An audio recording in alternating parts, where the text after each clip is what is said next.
ఓం నమో భగవతే వాసుదేవాయ.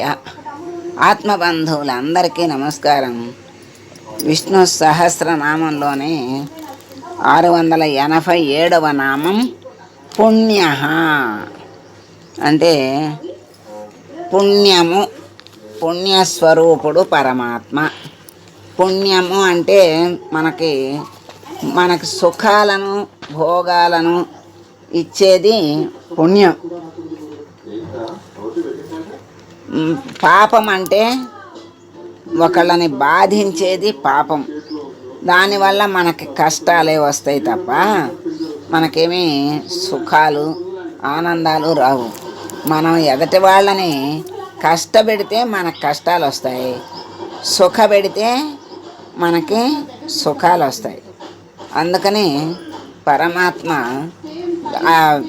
అయ్యే రాసి అట్టి పెడతాడు. చేసుకున్నటువంటి కర్మలు అన్నీ రాసి అట్టి పెడతాడు ఆయన.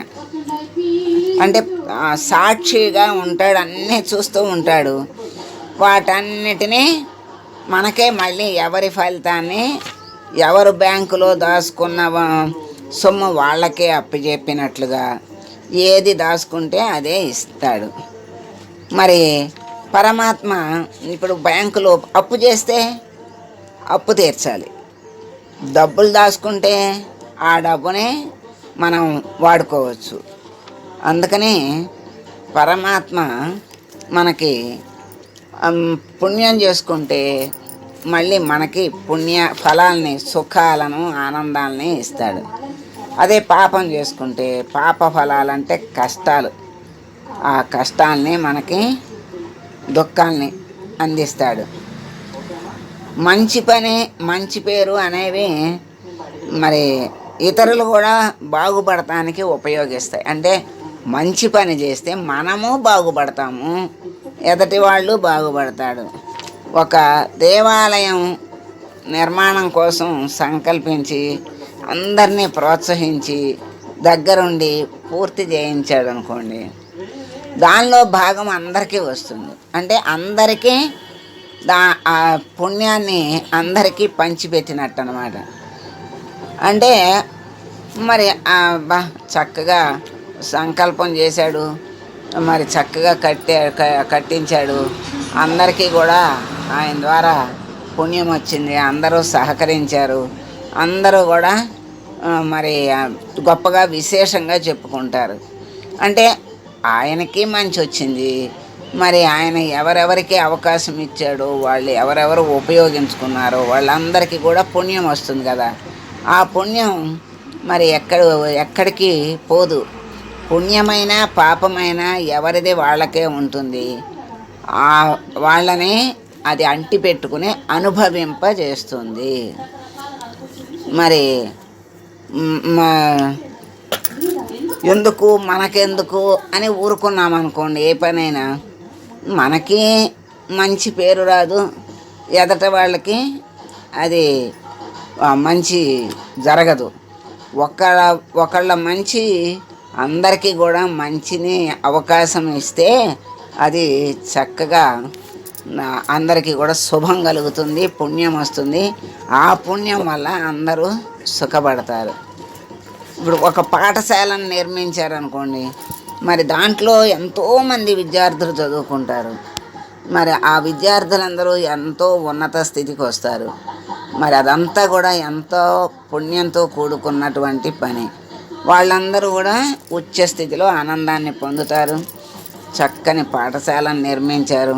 ఇప్పుడు ఊళ్ళో పాఠశాల లేకపోతే పాఠశాలను నిర్మించిన, చెరువు లేకపోతే చెరువుని మరి చెరువు తవ్వించిన, ఊళ్ళో ఏది అవసరమో నిజంగా ఎక్కడెక్కడో చేసే కంటే మన ఊరిలో మనకేది కావాలో అది చేసి అందరూ కలిసి చేసుకుంటే అది ఎవరో వస్తారని ఏదో చేస్తారని ఎదురు చూడకు అని చెప్తారే, ఎవరో కాదు, మనమే అందరము కలిసికట్టుగా చక్కగా చేసుకోవచ్చు. అది అందరూ కలిసికట్టుగా అనుకుని చేస్తే అందరూ సుఖపడతారు కదా, ఊరంతా సుఖపడతారు. ఆ తర్వాత అందరూ కూడా మంచిగా చెప్పుకుంటారు. ఆ రోజు ఆయన సంకల్పం మంచిగా నెరవేరింది, అందరం సుఖపడుతున్నామని ఎప్పటికీ తరతరాలుగా చెప్పుకుంటూ ఉంటారు. అదే మంచి. మరి అదే పుణ్యం. కీర్తి అంటారు. అదే మంచి పని చేశాడని పొగడటమే కీర్తి. అట్లా చేయించి తన భక్తులతో అటువంటి మంచి పనిని చేయించేవాడెవరు అంటే నారాయణుడే. కనుక ఆయన్ని పుణ్య అన్నారు. మంచి పని అనేది చేయించాలి అంటే మరి ఆయన వల్లే అవుతుంది.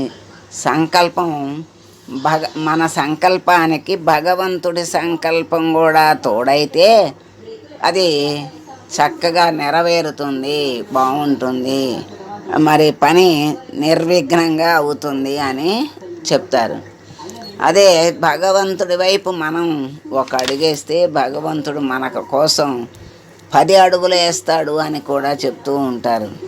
అందుకని ఆ పుణ్యం అనేది ఎంతో మరి ఉచ్చస్థితికి తీసుకెళ్తుంది. వాళ్ళతో పాటు చుట్టుపక్కల ఉన్న వాళ్ళని కూడా తీసుకెళ్తుంది. అట్లా మరి ఒక పుణ్యకార్యం చేస్తే మరి ఎన్నో రకాల 7 రకాల జనాలకి 7 రకాల పుణ్యం అంటే విన్నవాడికి, దాంట్లో పాల్గొన్నవాడికి, అట్లాంటి అవకాశం ఇచ్చిన వాడికి, వినిపించిన వాడికి, చూసిన వాడికి, చూపించిన వాడికి అని అనేక రకాలుగా పుణ్యమైన పాపమైన కూడా 7 రకాలు ఉంటుంది అని చెబుతారు. అట్లా ఒక పుణ్యమైనటువంటి కార్యక్రమం జరిగితే మరి ఎంతోమంది వెళ్తారు, చూస్తారు, మళ్ళీ వచ్చి చెప్తారు, వాళ్ళు వెళ్తారు. ఆ రకంగా ఎంతోమంది ఇప్పుడు నిన్న మహాకుంభమేళాలో కోట్ల మంది పాల్గొని కోట్ల మంది మరి తరించారు. ఆ సందర్భంగా మరి ఎంతమంది జనాల్ని చూస్తే అన్ని పాపాలు పరిహారం అవుతాయని కూడా మన పెద్దవాళ్ళు చెప్తారు. అట్లా జనాల్లోకి వెళ్ళినా కూడా మంచిదేను అంటారు. ఇప్పుడు దేవాలయానికి కానీ యాత్రకు కానీ వెళ్ళొచ్చామనుకోండి, దేవాలయానికి వెళ్ళి అక్కడ కిక్కిరిసి జనం ఉన్నారు, చాలా మరి కొంచెం అలసట వచ్చింది, చెమట పోసింది అనుకోండి, ఇంటికి రాగానే స్నానం చేస్తే ఆ పుణ్యం అంతా పోతుంది. ఇంటికి రాగానే అసలు కాళ్ళే కడుక్కోకూడదు, ఎందుకంటే ఆ బయటే వదిలేసినట్టు అవుతుంది. ఇప్పుడు పురాణం విని లేచి దులుపుకుంటే అక్కడే పోతుంది ఆ పుణ్యం అంతా అంటారు. అట్లాగే ఇప్పుడు యాత్రలు చేసి వచ్చి గుడికి వెళ్ళి వచ్చి కాళ్ళు కడుక్కోకూడదు, మరి లోపలికి వచ్చి రాగానే స్నానం చెయ్యకూడదు అంటారు. అట్లా ఎందుకంటే ఆ చేసేసరికి అక్కడ అంతకుముందు ఉన్నటువంటి భావం అంతా పోతుంది. అప్పుడు దాకా భక్తి భావంతో నిండి ఉంటుంది మనసు. కొంచెం చెమట పోస్తుంది, చిరాకు అనిపిస్తుంది, కాదంటలేదు. మళ్ళీ ఆ స్నానం చేసేస్తే పోతుంది, ఆ బాధ పోతుంది, ఆ భావము పోతుంది. అందుకని మరి ఆ పుణ్యము అనేది వదిలేయకూడదు. పుణ్యం ఎలా ఉంటుంది మంచి పని అంటే, గోపురం మీద పక్షి రెక్కలతో ఇట్లా ఇదిలించుకుంటే రెక్కలు ఆడిస్తుంది కదా, ఆడించిన దానికి గోపురం మీద మట్టి పోయిందంట. దానికోసం ఆ పుణ్యఫలం అదేం అడగలేదు, దానికేం తెలియదు. అది సహజంగా చేసిన ఆ పనికి తర్వాత జన్మలో రాజకుమారుడై పుట్టాడంట. మరి అందుకే దేవాలయాల్లో ఏ సేవ చేసినా ఎంతో భగవంతుడు మెచ్చుకుంటాడు. ఎంతో ఉన్నత స్థితిని, ఉత్తమ జన్మని, మరి ఉత్తమ జన్మలు అంటే ఇంకా పైకి వెళ్ళటానికి, ఆయన దగ్గరకు వెళ్ళటానికి అవకాశం ఉండే జన్మలు, గొప్ప జన్మలు అని అర్థం. ఆ విధంగా పరమాత్మ మనకి పుణ్యస్వరూపుడై ఉండి పుణ్య కార్యక్రమాలను చేయిస్తూ అందరిలో ఉండి అందరికీ మంచిని అందించేటువంటి స్వామిని పుణ్య అన్నారని మనకిక్కడ తెలియజెప్తున్నారు. తనను స్మరించి కీర్తించినంత మాత్రం చేతే భక్తుల పాపాలని పోగొట్టే స్వామికి పుణ్య అని పేరుంది అని చెప్తున్నారు.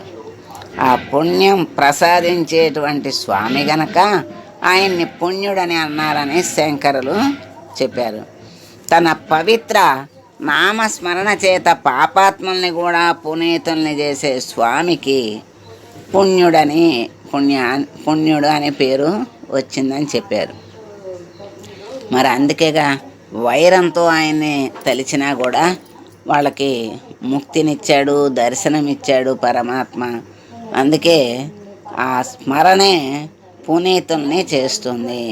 విశిష్టాద్వైత ద్వైత వ్యాఖ్యాతలు కూడా ఈ వ్యాఖ్యనే అనుసరించారు. మహాత్ములు ఓం పుణ్యాయ నమః అని స్వామిని సేవిస్తున్నారు కనుక పుణ్య అయినటువంటి స్వామిని మనం వేడుకుంటూ, స్వామి నా మనస్సులో